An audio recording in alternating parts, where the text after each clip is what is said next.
जय जगन्नाथ।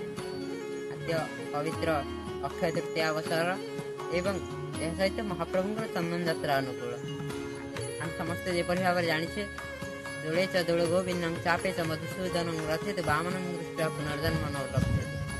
महाप्रभु जार भितर धारण करथिले मध्ये से मानवीय लीला करिथान्ते। महाप्रभु मध्ये पुष्पताप बा गरम मध्ये होइथाय तेणु महाप्रभु चंदन यात्रार लीला गाइथान्ते। एठे महाप्रभुଙ୍କର चंदन यात्रा 42 दिन व्याप होइथाय।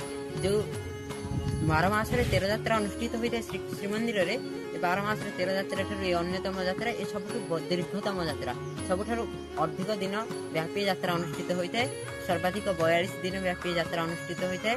एहाको दुई भाग रे विभक्त करा जायछि बाहर चंदन यात्रा भीतर चंदन यात्रा।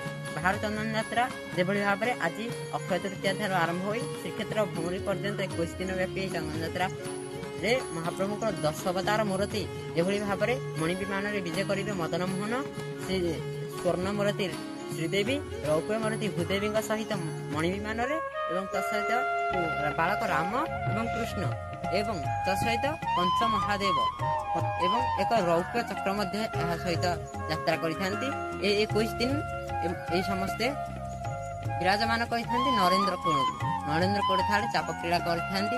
एवं श्रीक्षेत्र भौरी ठारू जो आरंभ रहिला हमरा अन्य 21 दिन श्रीक्षेत्र भौरी ठारू आरंभ करी स्नान पूर्णिमा पर्यंत 21 दिन श्रीमंदिर मध्य यात्रा अनुष्ठित होइथाय।